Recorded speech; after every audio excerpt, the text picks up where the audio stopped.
Her ex humiliated her in public, then a powerful stranger stepped in. The jar was cold in her hands. Layla had been standing in front of the honey stall for 4 minutes. She knew because she had counted. Counting was something she did now. Steps to the door, seconds in an elevator, minutes before she had to speak to someone. It kept her present. It kept her from drifting back to places she no longer wanted to visit. The market was loud the way Saturday markets always are. A mess of voices and wooden crates and the smell of bread still warm from somewhere nearby. Children running between adult legs, someone arguing cheerfully about the price of tomatoes. A dog tied to a post, watching everyone with the calm authority of a creature that has figured people out. Layla had not figured people out. She was still working on it. She read the label on the honey jar for the 3rd time.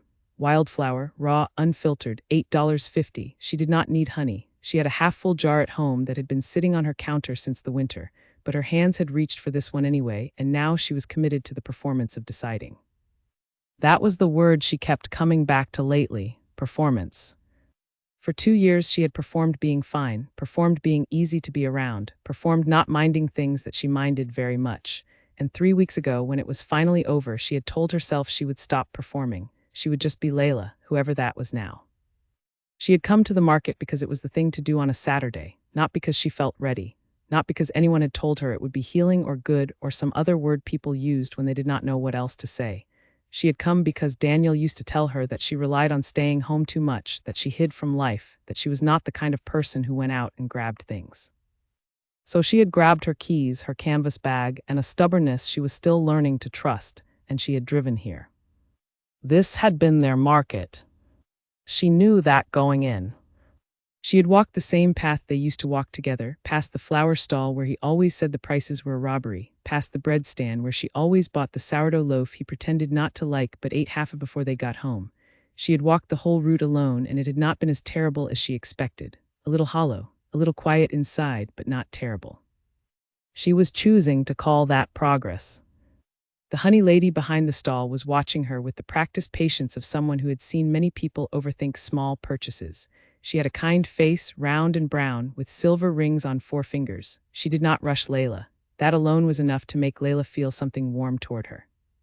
The wildflower one is good, the woman said, not pushing, just offering. Mild, works on everything. Layla smiled. I'll take it. She handed over the coins and tucked the jar into her canvas bag. A small win, a jar of honey. The bar was low and she was clearing it, and that was fine. That was enough for today. She moved on through the market. She stopped at a vegetable stand and bought 2 sweet peppers she did not have a plan for. She looked at a table of handmade candles and decided against them. She listened to a man playing guitar near the fountain, old songs, the kind that make you feel like you are remembering something that never happened to you. For maybe 20 minutes, she was just a person at a market. Then she heard her name. Not called softly. Not the way a friend calls across a crowd, half question, half delight. It was called the way Daniel always said things when he wanted people to turn around, loud enough to be heard, casual enough to deny intention. Layla. She stopped. Her body knew before her mind caught up. There was a shift in her chest, a familiar tightening, like something bracing for impact. Her fingers found the strap of her canvas bag and held it. She turned. He was standing 3 stalls away, and he was not alone. Daniel looked the same. That was the first stupid thought she had. He looked exactly the same, which was unfair in a way she could not fully explain. She had spent 3 weeks rearranging herself from the inside out, and he looked like a man who had simply continued existing with no structural difficulty whatsoever. Dark jacket, good posture, the kind of easy confidence that photographs well and reads as charm until you have lived inside it long enough to see what it actually is. The woman beside him was blonde and tall and wearing a light green dress that looked like it belonged in a magazine. She was laughing at something, a private laugh, one that said she was already very comfortable with the man next to her. 3 weeks. That was the thing Layla's brain kept circling. 3 weeks, not 3 months, not a year. 3 weeks and he was here at their market with someone new, on a Saturday morning that Layla had specifically shown up to reclaim. He was walking toward her. She could have moved, she thought about it. She was good enough at reading a crowd to know she had maybe 4 seconds before the distance closed, and 4 seconds was enough to turn and find something very interesting in the opposite direction. She had done that before, in harder moments than this one. She did not move. This was her Saturday. She had driven here for it. She had bought honey and sweet peppers and listened to guitar music, and she was not going to spend the drive home angry at herself for running from a man who had already taken enough from her. She stood still. He reached her. "Hey," Daniel said. The smile was already in place, not warm, performed. Everything about Daniel was performed. She understood that now, but he was so good at it that she had once thought it was real. Small world. "Hi," she said. Her voice came out even. She was grateful for that. He turned slightly to include the woman beside him in the radius of the conversation. "This is Claire. Claire, this is Layla. We used to date." Used to date, 2 years reduced to 3 words. Dropped like a receipt you no longer need. Claire gave a polite smile, not unkind. She was not the problem. She was just a woman standing next to a man she did not yet fully know. "Nice to meet you," Layla said, and she meant it, and that surprised her. There was a pause. The kind Daniel was good at, the kind he let grow just long enough to make the other person feel they should fill it. Layla did not fill it. Something flickered across his face, mild surprise quickly managed. "You look tired," he said, easy, conversational, concerned almost if you were not paying attention. "Are you doing okay?" There it was. 2 words carrying 20 meanings, and every one of them a small, quiet reduction of her. You look tired, not hello, how are you, not I hope things are good. You look tired, said in front of his new girlfriend, said loud enough that the couple at the adjacent stall could hear, said with the practiced sympathy of a man who wanted the room to believe he cared, while simultaneously making sure the room understood that she was the kind of woman who did not hold herself together well after things ended. Layla's mouth opened. Nothing came. She had rehearsed this, not this specific moment, but something like it. She had stood in her bathroom mirror 2 weeks ago and told herself that if she ever crossed paths with him, she would be calm and clear, and she would not give him the reaction he was fishing for. She had believed herself. She had forgotten, in the comfort of her bathroom mirror, what it felt like to be standing inside one of his sentences. Her eyes dropped to the honey jar in her bag, the label, wildflower, raw, unfiltered. Her brain, doing what it always did when the world became too loud, reached for something small and manageable to focus on. The price sticker on the jar was slightly crooked. She had not noticed that at the stall. $8.50, tilted maybe 4 degrees to the left. She was looking at a crooked price sticker on a honey jar in the middle of a market on a Saturday morning, while her ex-boyfriend waited for her to confirm, publicly, that she was not doing well. And that was the moment someone stepped up beside her. She did not hear him coming. He was simply not there, and then he was standing close enough to her left side that the proximity registered immediately, warm and solid and entirely calm. "Sorry I'm late," he said. He was not talking to her. He was talking to the space between her and Daniel, and he said it the way someone says a thing that is simply true, no drama, no raised voice, no attempt to make a scene of it. He said it, and then he looked at Layla the way you look at someone you have been trying to find in a crowd, and he held out a paper cup of coffee. Layla took it, she did not know why. She took it the way you take an offered hand when you are not sure you can stand on your own, not because you have decided to trust, but because the alternative is falling. The cup was warm. Daniel's smile did not disappear, but it changed, something recalculated behind his eyes. He looked at the stranger beside Layla, then back at her, and the version of the morning he had been constructing in his mind quietly rearranged itself. "Right," Daniel said, a beat. "Good to see you, Layla." He put his hand on Claire's back and steered them away. Just like that. No scene, no confrontation, no moment anyone in the market would remember by the end of the day. He was there, and then he was not there, and the space he had occupied for 2 years and 3 weeks and one Saturday morning simply closed. Layla stood with a coffee cup in one hand and a canvas bag in the other, and she breathed. Beside her, the stranger said nothing. He stood there the way people stand when they are not in a hurry, looking at the guitar player near the fountain, as if he had been planning to listen all along. She looked at him.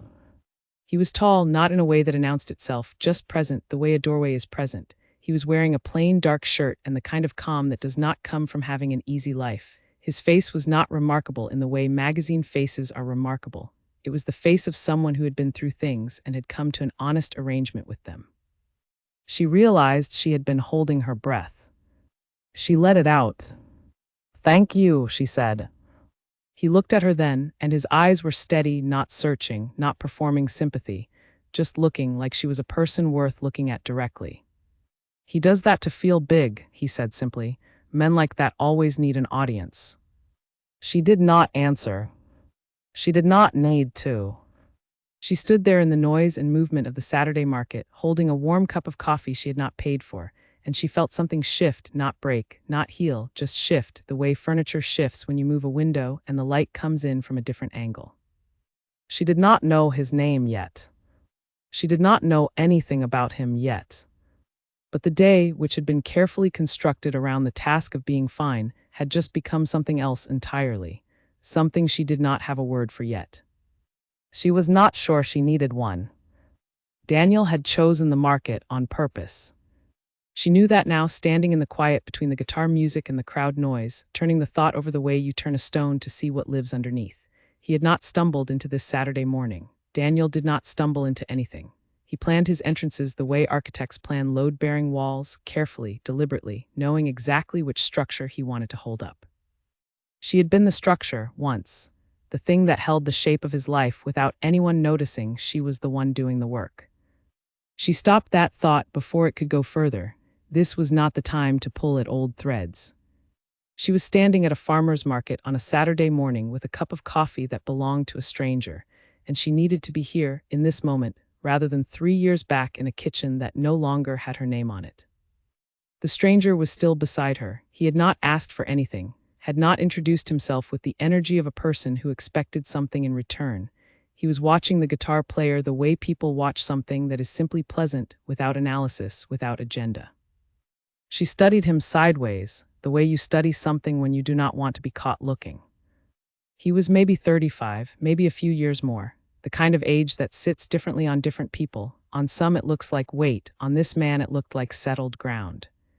His hands were in his pockets, his shoulders were down, not tense. He looked like a man who was, against all reasonable expectation, having a genuinely adequate Saturday.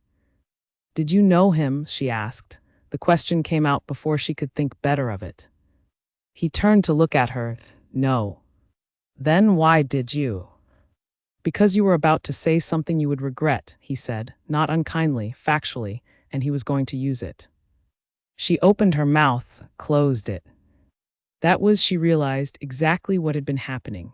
She had felt it in the space between her open mouth and the silence that had come out of it, the gathering of a response, something hot and too honest, something that would have handed Daniel exactly the public moment he had walked over here to collect. "I wasn't going to say anything bad," she said, slightly defensive. "I know," he said, "that's not what I meant." She turned that over, let it sit. "Then what did you mean?" He looked at her for a moment, unhurried. "I meant you were going to explain yourself. You were going to tell him you were fine, tell him you were doing well, prove something." And he would have nodded and smiled and walked away, having gotten what he came for. The guitar player shifted into a different song. Somewhere behind them, a child dropped something metal and laughed at the sound it made. Layla looked at the coffee cup in her hand. She had not taken a sip yet. She took one now. It was good, dark, not too sweet, the kind of coffee that tastes like someone made it with some actual care. "Is this yours?" she asked, meaning the coffee. "I bought 2, he said, as if that was a reasonable thing a person does, as if he had known, somehow, that he would be standing here needing a second cup. She wanted to ask him why. She was also aware that asking a stranger why he had bought 2 coffees and walked over to stand beside a woman he had never met and told her ex-boyfriend he was late was perhaps a conversation that required more context than she currently had. She settled for, "I'm Layla." "Owen," he said. Owen, a quiet name, the name of someone who did not need the room to look at him when he walked in. "Do you come here often?" she said, and then immediately wanted to sink into the farmer's market floor and become part of the foundation.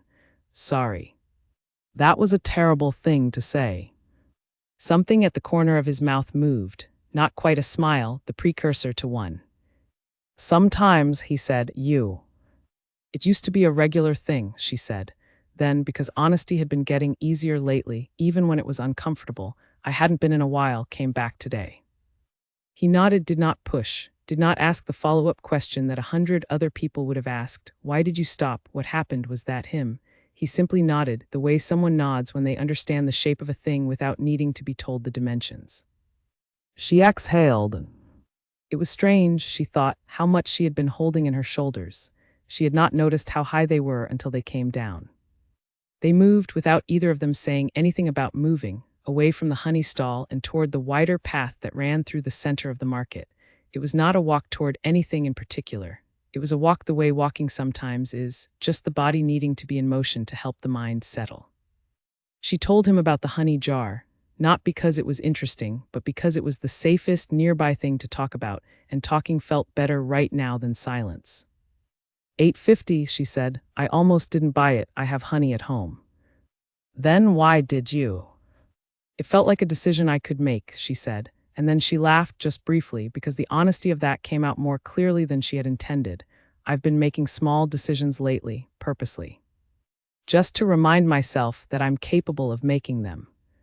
He looked at her, not with pity, not with the slightly awkward brightness people put on when they do not know how to sit with what someone has just said. He looked at her as though what she had said made complete sense, as though he had perhaps done his own version of this in some other form, at some other market, in some other year. The small ones are harder, he said. Everyone thinks it's the big decisions, she agreed. But it's not. It's whether you get out of bed, whether you buy the honey, whether you drive to a place that used to mean something and walk in anyway. A pause. Then Owen said quietly, you walked in. She looked at him. Yeah, she said, I did. She had not thought of it that way. She had been so focused on Daniel appearing, on the moment going sideways, on the tightening in her chest and the jar and the crooked price sticker that she had forgotten. She had already done the hard part before any of that happened. She had come here. She had parked the car and walked through the entrance and bought honey she didn't need and listened to a guitar player and been, for 20 minutes, just a person on a Saturday. She had done that before Daniel, before Owen, before any of it. That was hers. They stopped at a stand selling fresh bread. The loaves were big and dark and smelled like something that made the world seem more manageable. Owen looked at them with the quiet interest of someone who genuinely likes bread, which Layla found, for reasons she could not explain, immediately reassuring. What do you do? She asked, the comfortable question, the safe question, the question people ask when they want to keep a conversation alive without getting too close to anything real.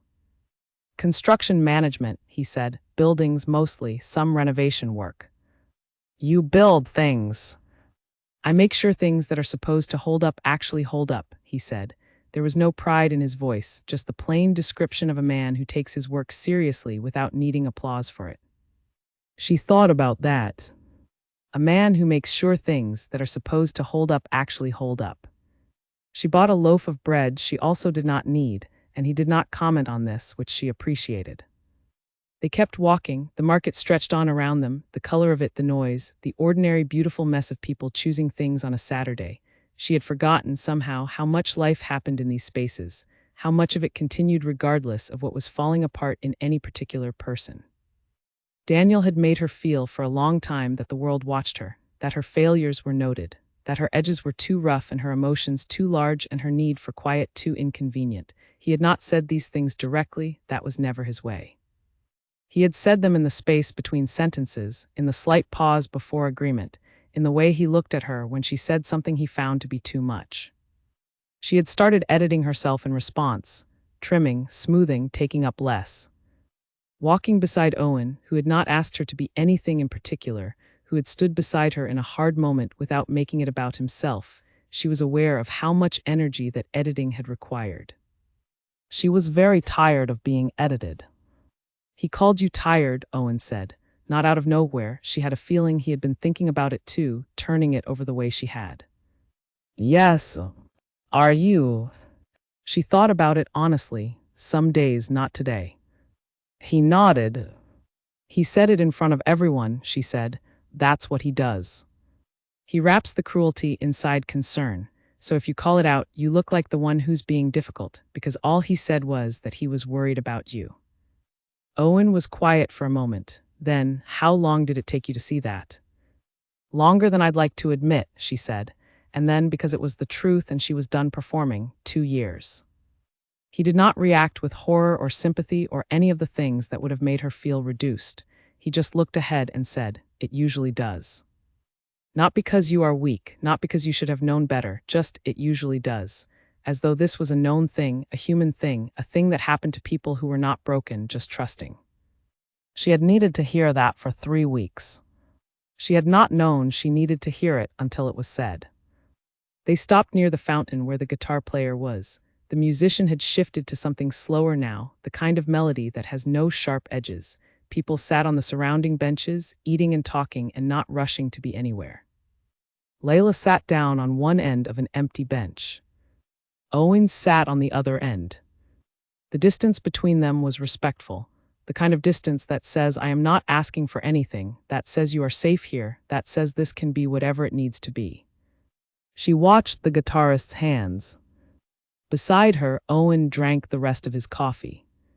The market moved around them, indifferent and full of life, and she thought about how strange it was that the worst moment of her morning had given way to this, to a bench and a guitar and a cup of someone else's coffee, and the very specific relief of sitting beside a person who had not once asked her to be more manageable. She had come here to reclaim a Saturday. She had not expected to feel something this close to peace. But it was there, small and uncertain the way new things are, sitting in her chest between the tightness that Daniel had put there and the part of her that had been getting slowly quieter, slowly steadier, slowly more sure of itself over 3 weeks of small decisions. She had bought the honey.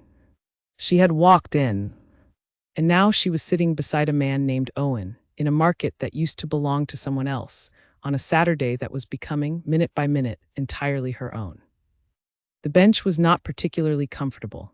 It was the kind of public furniture that is built to last rather than to invite long stays, hard wood, no back cushion, the kind of thing that parks and markets put out because they feel they should have somewhere for people to sit, not because they genuinely want anyone to settle in.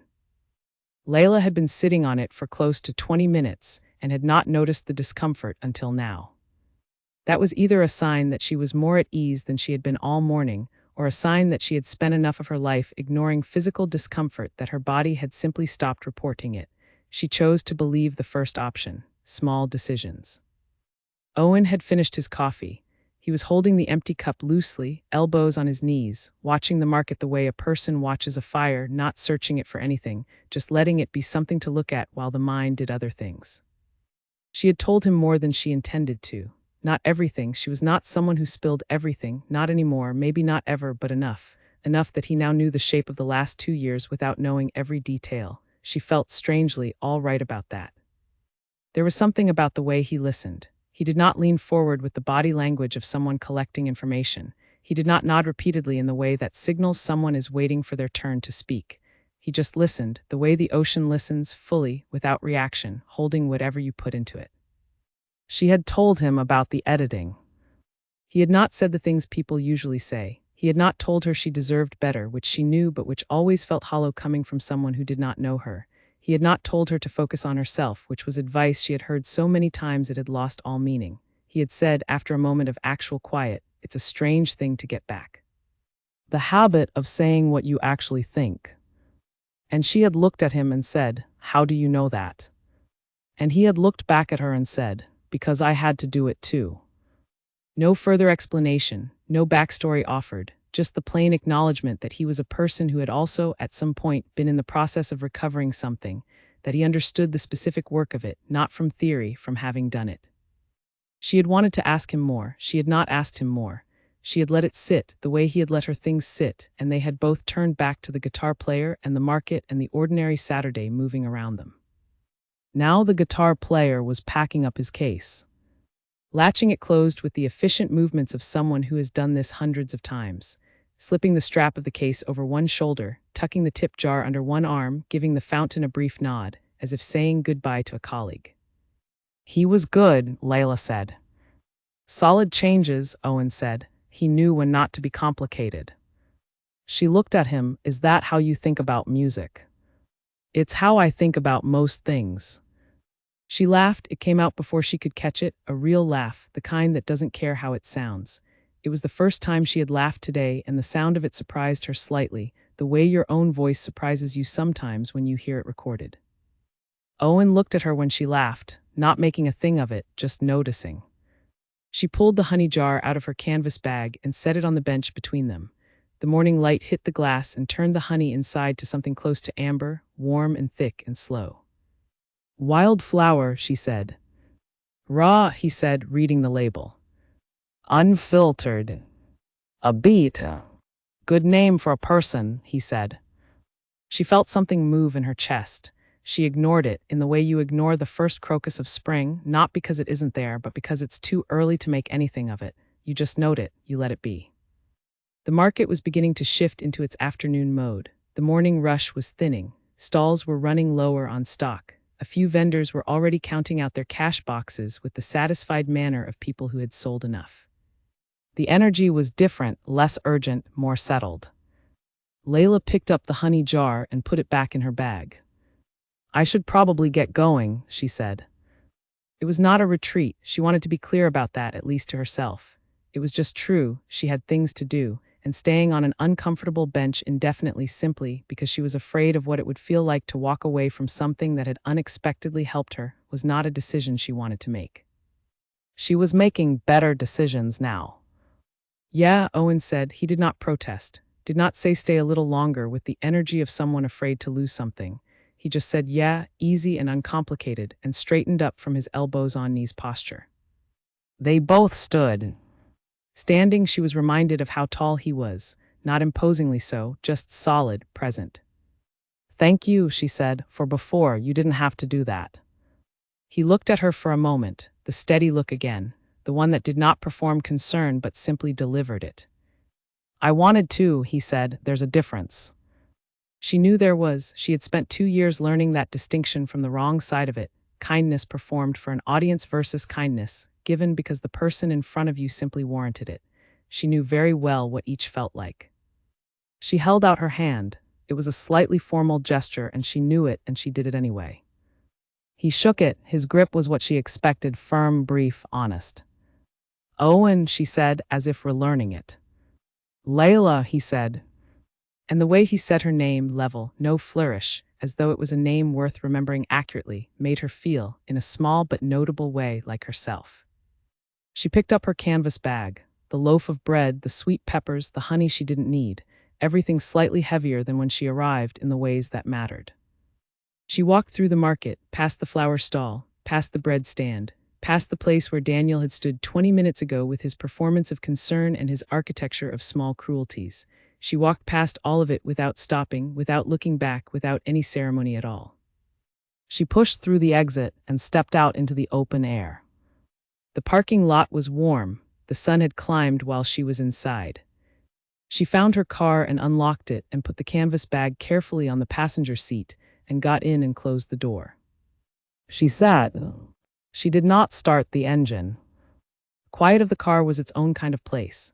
She had spent a lot of time in it recently, the car as in-between space, as the gap between who she had been in one place and who she needed to be in the next. She had cried in this car twice in the last 3 weeks. She had also laughed in it, alone, at something on the radio that hit at exactly the right moment.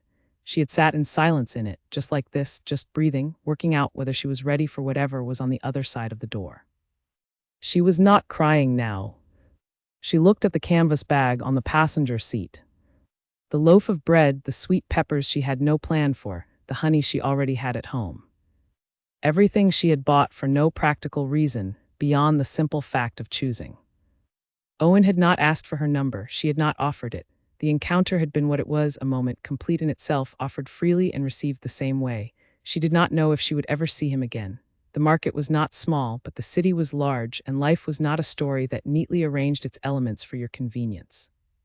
She thought about what he had said, about the habit of saying what you actually think, about how it takes time to get back. About how he had done it too, whatever his version of it was, and he had said it with the straightforward quality of someone who had arrived at the other side of the work and found it to be worth doing. She thought about standing at that honey stall, reading a label for the 3rd time, counting her own minutes. She thought about hearing her name called across 3 stalls. She thought about the moment Owen had appeared beside her. The warmth of it, not romantic, not transactional, just the particular warmth of a human being choosing, without obligation or reward, to stand next to someone who needed someone to stand next to them. She started the car. She did not turn on the radio. She drove in silence through the Saturday streets, past the coffee shops and the dry cleaners and the parks where dogs were being walked and children were doing what children do in parks on warm afternoons. The city looked the same as it always did. She felt different inside it. Not fixed, she was clear-eyed enough to know that this morning had not fixed anything. Daniel would still be out there somewhere, continuing to be exactly who he was. The 2 years would not dissolve because a stranger with a coffee had said the right thing at the right moment. The work she was doing, the slow, deliberate, small decisions work of becoming herself again, would continue to be work, regardless of how today had ended. But something had shifted, that was real. She had come to the market to prove she could. She had survived an ambush she had not seen coming. She had been helped briefly and genuinely by someone who had asked nothing for it, and she had walked out.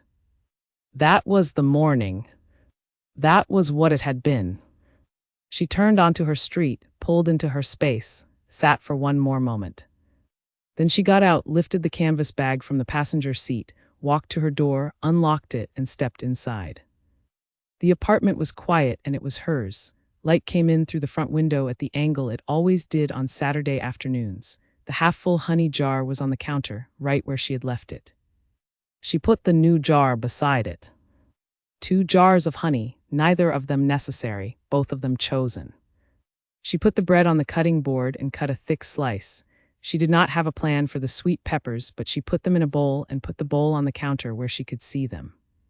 She made herself a cup of tea and stood at the kitchen counter and ate the bread plain. It was very good bread.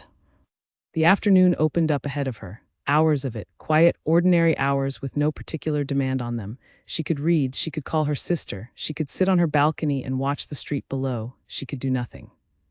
She had forgotten, somewhere in 2 years of managing Daniel's needs and moods, and the constant low-level work of keeping him comfortable, that ordinary hours were something to be enjoyed. That a Saturday afternoon with no particular plan was not an empty thing. That stillness was not the same as stagnation. She was learning again. She thought briefly and without distress about Owen, about the bench, the coffee, the guitar player packing up his case, about him saying there's a difference when she thanked him, as though he wanted her to understand that what he had done came from a genuine place rather than a convenient one. She hoped he had a good rest of his Saturday. That seemed like an uncomplicated thing to hope. She finished her tea. She washed the cup and set it on the drying rack. She walked to the window and looked out at the street, the trees, the parked cars, the neighbors she half knew, the small and ordinary world that had continued existing while she was in the market and while she was in the car, and while she was making her way back to the version of herself that felt like the real one. Below, a woman was walking a very small dog that was moving with tremendous self-importance. Layla smiled. She let the curtain fall back. She moved away from the window. She went to the bookshelf and ran her finger along the spines until she found one she had been meaning to read for months. She had bought it before the breakup and then left it untouched because every time she looked at it she felt guilty for not reading it, and the guilt had become its own obstacle. She took it off the shelf. She sat down on the sofa, her sofa in her apartment in her Saturday afternoon, and she opened the book to the first page. She read the first line. Then the second. Then she was reading, just reading. The way she used to before reading became one more thing she felt she was doing wrong. The afternoon moved around her. The light shifted. The street outside was occasionally audible, a car, a dog, a fragment of someone else's conversation. Inside, it was quiet. Inside, she was, for the first time in longer than she could accurately remember, simply there, simply herself, not managing anything, not performing, not making herself smaller or quieter or more acceptable to anyone at all. Just Layla, with her honey and her bread and her unread book and the afternoon ahead of her. It was, she thought, and she meant it without irony or qualification, enough. It was more than enough. It was, in fact, the beginning of something. She did not know its name yet. She did not need to know its name yet. She turned the page. 3 days after the market, she told her sister. Not everything, not in the way that required them to sit down with cups of tea and do the whole thing properly. She said it in the middle of a phone call that had been about something else entirely. Her sister was talking about a problem at work, something to do with a difficult colleague and a meeting that had gone sideways, and Layla had been listening and making the right sounds, and then there was a natural pause and she said, "I ran into Daniel on Saturday." Her sister, whose name was Nadia, went quiet in the specific way that Nadia went quiet when she was choosing her words carefully. They had talked about Daniel enough that Nadia knew to tread this ground with care. She had not liked him, that was the honest truth, though she had kept it mostly to herself while Layla was still in it, because Nadia understood that saying "I don't like your partner" is rarely received the way it is intended. "How was that?" Nadia said. "Strange," Layla said. "He was with someone new." Of course he was, not said with judgment, said with the weary recognition of someone who had seen the pattern from the outside. "He said something," Layla said, "in public. It was one of his, it was the way he does things, small, coded in concern, you know." "I know," Nadia said, and she did. "But then something happened," Layla said. And she told her about Owen. Not romantically, she was careful about that because she did not want the story to be shaped into something it was not. She told it the way it was, a stranger who had understood the situation, who had stepped in without making himself the center of it, who had said the right things without requiring her gratitude in any transactional way. Nadia listened without interrupting. That in itself was remarkable. When Layla finished, Nadia said, "That's the kind of person you want in your corner." "I don't have him in my corner," Layla said. "I don't know him. I don't know if I'll ever see him again." "I know," Nadia said. "That's not what I mean. I mean you saw it. You recognized it. The difference between someone who helps because they want something and someone who helps because it's just right. You knew the difference when you felt it." Layla held the phone and thought about that. For 2 years, she had been so adjusted to a certain kind of interaction, the kind that was offered with one hand and taken back with the other, the kind that came wrapped in strings even when it looked like it didn't, that she had almost forgotten what the uncomplicated kind felt like. She had known it once before Daniel. It was the way her father had loved her, straightforwardly. The way her oldest friend Carol had always shown up when Layla needed showing up for without keeping score. She had started to think of those relationships as the exception, as the lucky accidents of her life. In Daniel's way, the giving that was always also a measuring, the kindness that was always also a reminder of what you owed, she had started, without knowing it, to normalize that. To think of it as just the way people are. Owen had taken 4 minutes out of his Saturday morning to stand beside her, hand her a coffee, and tell her one true thing. He had not asked for her thanks. He had not reminded her of it or leveraged it. He had done it and then sat beside her and drunk his coffee and listened when she talked and kept his own stories brief, and then he had shaken her hand and said her name like it was worth saying accurately and walked away. That was it, that was all. And it had cracked something open in her, not painfully, but the way ice cracks in spring, at the seams, along the lines where it was always going to give way. She was not falling for him. She was clear about that with herself in the private and honest way she was trying to practice. She was falling back toward herself, and Owen had been a particular kind of mirror at a particular kind of moment, and that was something rare and worth holding carefully. "Do you think you'll go back," Nadia asked, "to the market?" "Yes," Layla said without having to think about it, "next Saturday." "Good." "Not to look for him," Layla said. "I know," Nadia said, "to look for yourself." She drove to the market the following Saturday. She went alone. She wore the same jacket as last week, not because she intended any symbolic continuity, but because it was comfortable and the morning was cool and she liked it. She parked in the same lot and walked in through the same entrance. Different day. The same place but differently lit, differently populated, with a different guitar player near the fountain, a woman this time, younger, playing with a concentration that turned her whole face inward. Layla bought coffee from the stall near the entrance. She bought it herself with both hands and it was good. She walked the market. She bought a small jar of fig jam that she genuinely needed because she had run out the previous week and toast without fig jam was a particular kind of disappointing that she could easily remedy. She looked at the candles again. She bought one this time, pine and cedar, something that smelled like a decision. She walked the route she and Daniel had always walked. She did not think of it as his route anymore. She was reclassifying. That was another thing she was learning, that the geography of your life, after someone leaves it, does not stay contaminated forever. You walk through a place enough times alone and it begins to belong to you again. She sat on the bench near the fountain. The guitar player was between songs, adjusting her capo with the focused economy of a professional. The market moved around Layla the way it always did, indifferent and full of life, and completely unconcerned with what she was going through. She drank her coffee, she watched the market, she let the morning be what it was. She did not see Owen. She had not expected to, and she found, sitting there with her coffee and her fig jam and her candle in a paper bag, that the not seeing him was all right. The morning was still hers. The bench was still useful, the coffee was still good. He had given her something that did not require his continued presence to keep working. That was the nature of it. A true thing, offered at the right moment, does not expire when the person who offered it walks away. She sat until her coffee was finished. Then she stood, picked up her bag, and walked back through the market, past the flower stall, past the bread stand, past the honey stall where the woman with the silver rings was already talking to someone new. She pushed through the exit and stepped out into the open air. She walked to her car. She did not sit in it. She put her bag in the back seat, got in, started the engine, and drove home. The apartment was waiting for her, the 2 honey jars on the counter. The fig jam she would put next to them, the candle she would light later in the afternoon when the light changed and the room needed something. She had a whole day ahead of her. She had a whole life ahead of her, in fact, if she chose to look at it that way. She chose to look at it that way. It was not perfect, it was not without difficulty. There would be more days like the one she had survived at the market, days where things she thought she had finished with showed up uninvited and tested her. There would be mornings where the editing habit crept back in because habits are slow to die, especially the ones built over years. There would be moments of self-doubt so loud she would have to talk herself through them, step by step, the way you talk someone through a dark corridor. But there would also be Saturdays, and guitar players, and honey she didn't need but bought anyway, and the particular satisfaction of a decision made for no reason other than her own choosing.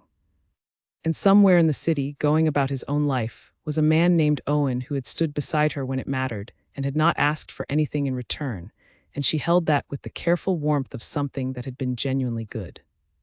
Not a rescue, she had not needed rescuing. She had been standing on her own feet, in her own coat, buying her own honey before he ever appeared. What he had given her was simpler than that and more durable. He had stood beside her and let her know that standing beside someone who is steady costs nothing and matters more than almost any other thing you can offer a person. She had known that once, she knew it again now. She unlocked her door and stepped inside. She put the fig jam on the counter beside the honey. She looked at the row of jars. She felt in her chest the small and honest warmth of a person who is, carefully and imperfectly and with great intention, finding her way back to herself. It did not announce itself. It did not ask to be recognized. It was just there. Hers. Weeks passed. The kind of weeks that do not feel significant while they are happening, ordinary weeks, built from ordinary things, from work and grocery runs and phone calls with Nadia and evenings on the balcony watching the neighborhood settle into dark. Nothing dramatic, no sweeping gestures, just the slow, patient work of a life in progress. Lila noticed the changes in small ways. She noticed them in the way she said things. She had always been careful with her words, trained by years of calibrating, of making sure nothing she said could be used as evidence against her, but the careful had become something different now, less defensive, more considered. She was careful the way a person is careful with something they are choosing to protect, rather than careful the way a person is careful around something they are afraid of. She noticed the change in how she moved through her apartment. She had rearranged the living room in the second week after the breakup, which had felt at the time like a purely practical decision. The sofa faced a different wall now. The bookshelf had been reorganized. She had moved a lamp to a corner where it threw better light on the reading chair. These were small things, but the apartment felt like hers now in a way it had not before, not because she had made it decorative, but because she had made it honest. It reflected what she actually liked, rather than what she had learned to present. She went back to the market the 3rd Saturday and the 4th. On the 4th Saturday, she bought flowers, just because the stall had them and they were good colors, a loose bunch of dahlias, orange and deep red, the kind of colors that insist on being looked at. She put them in a glass jug on the kitchen table and they lasted 10 days, which felt like a small triumph. She called Carol her oldest friend, who lived 2 cities over and who she had spoken to less during the Daniel years because Carol had not been careful enough to hide her reservations about him, and the friction of that had gradually thinned their contact. Carol answered the phone with the same voice she had always had, unchanged by the gap, and they talked for 2 hours without once needing to address the gap directly. That was the thing about real friendships Layla was relearning. They accommodate, they do not require you to explain every distance. They simply close when you come back. She was reading again. The book she had picked up on the first Saturday had led to another, and then another. She was reading in the evenings with a cup of tea and the candle-lit pine and cedar, the Saturday market candle, and the reading felt like the thing it had always been before. Not a task, not an improvement project, just a place she went when she wanted to be somewhere else for a while without going anywhere. She did not go looking for Owen online. She was aware of the impulse when it appeared, which it did a few times, in the way the mind reaches for something that made it feel better and wants to reach again. She was aware of it and she made a different choice each time, and the impulse became less insistent. What she remembered about him she kept, the steadiness, the way he listened, the coffee handed over without ceremony, the sentence that had stayed with her longer than any other. It is a strange thing to get back, the habit of saying what you actually think. She kept it like you keep something useful, not framed on a wall, just in a drawer you know the location of. She thought about the question of what made a person good. She had thought she knew once. She had been very sure at 24, 25 that she could read people well, that she had good instincts, that she was not the kind of person who would end up in a situation she could not see clearly. She had been wrong, not catastrophically, but instructively. The lesson was not that people are untrustworthy. The lesson was that harm can wear a reasonable face for a long time, and that recognizing it is a skill, not a talent. You build it through experience, and experience sometimes requires getting it wrong. She was building it now. She was paying attention differently. She noticed in herself the way she had started taking up more space in conversations. Not aggressively, she had not become someone who dominated rooms. But she no longer waited for permission to finish a sentence. She no longer softened every opinion with qualifications designed to protect the feelings of the other person before she had even expressed the opinion. She said what she thought in clear and simple words, and then waited to see what happened, and what happened was generally fine. The world did not break when she said what she thought. That was perhaps the most basic thing and the most necessary. She had a dinner with colleagues from work, something she had been avoiding since the breakup, because socializing in groups felt like a performance she did not have the energy for. She went, she wore a dress she liked, she ate good food, she laughed at real things. She drove home afterward with the particular tiredness of someone who has spent social energy genuinely rather than in self-protection, and it was a better kind of tired than she was used to. Life was recomposing, slowly in its own sequence without asking her permission or following her preferred timeline, but recomposing. She was at the market the 5th Saturday or maybe the 6th. She had stopped counting them as milestones when she saw him. He was at the bread stand. She recognized the back of him before she saw his face, the dark jacket, the unhurried posture, the particular way he stood that said he was in no hurry to be anywhere other than where he was. He was looking at the loaves with the same calm interest he had brought to everything she had observed him bringing it to. She stopped walking. Her first instinct was the interesting one, not the flutter she might have expected, not the self-conscious reaching for something witty. It was simpler than that. It was, oh, good. As though she had wanted to say thank you more completely and had been given the opportunity. She walked over. He turned the way people turn when they feel someone approaching in their peripheral vision, and he saw her, and he did not look startled or performed in his recognition. He just looked at her the way he had the first time, directly, without embellishment. "Layla," he said. "Owen," she said. They stood in the bread stand with the warm smell around them and the market doing what it did, and for a moment neither of them said anything, and the silence was the comfortable kind, the kind that does not require filling. 6 weeks, he said. She looked at him, what? Since the market, I wasn't sure if it had been 6 weeks or more. She paused, you were counting. He did not look embarrassed by this. He looked, if anything, like a man who had decided some time ago that honesty was considerably less trouble than the alternative. I come here most Saturdays, he said. I kept an eye out. She felt something in her chest that she did not try to name. She had learned over the last several weeks that not everything needed a name immediately. Some things were better held for a while, turned over slowly, allowed to reveal themselves in their own time. I didn't know if I'd run into you again, she said. No, he said, neither did I. But you were watching. Looking, he said, the distinction was quiet and clear. Looking, not watching, not surveillance, just a pair of eyes that had kept the possibility open. She looked at the bread. He picked up a loaf, dark rye, heavy in the hand, and paid for it. She bought the sourdough she used to buy every week when this was their market, and she did not feel any ghost of that old habit. It was just bread. It was just hers. They walked together through the market. Not with the shell-shock quality of the first time, when she had been finding her feet after the ambush. Not with any particular agenda, just walking the way you walk with someone when the company is uncomplicated and the morning is open.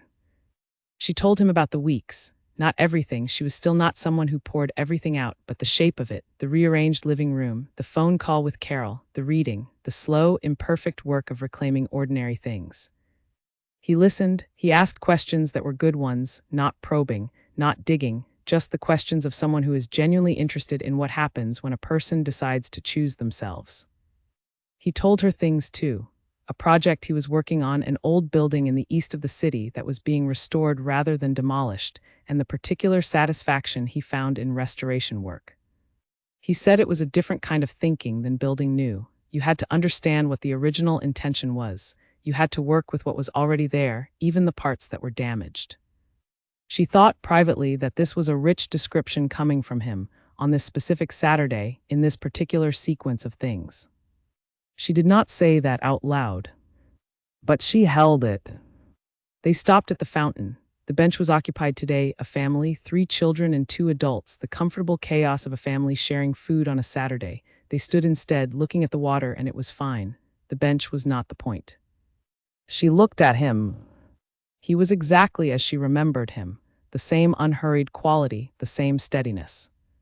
The same sense of a person who had found an honest arrangement with the world and was not going to pretend otherwise. I wanted to thank you, she said, properly, not just in the moment. He looked at her. You don't have to. I know, she said, but I want to. There is a difference.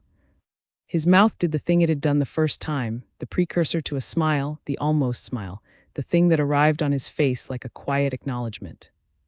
What did it do? He said, not asking for credit. Asking, she understood, because he genuinely wanted to know what had happened to her after he walked away. She thought about how to say it. It reminded me, she said, that some things are offered without a price attached. And I had forgotten that was possible. He looked at her for a moment, steady and unhurried. It is, he said, possible. Around them the market moved. The afternoon was beginning to gather in the light, the shift from sharp morning brightness to something warmer and more forgiving. The children at the bench were laughing at something. Someone's dog was attempting to investigate a vegetable crate with very serious intentions. Life doing what it does. She looked at Owen. He was looking at her. Not the way Daniel had ever looked at her, calculating, measuring, deciding what use the moment was, just looking, directly, with the simple attention of someone who found her worth looking at. I'm going to be here next Saturday, she said. It was not an invitation exactly. It was a true statement, offered plainly. So will I, he said. That was all. It was enough. She walked out of the market with her sourdough bread under one arm and the morning's slow warmth still on her shoulders, and she thought about how strange and simple and genuinely surprising it was, the way things that are worth having do not arrive with drums and announcement. They arrive quietly, like a man beside you at the right moment. Like a Saturday you almost didn't go to. Like the habit of saying what you actually think, gotten back one honest word at a time. She was getting it back. She was still getting it back. And the getting was its own kind of good.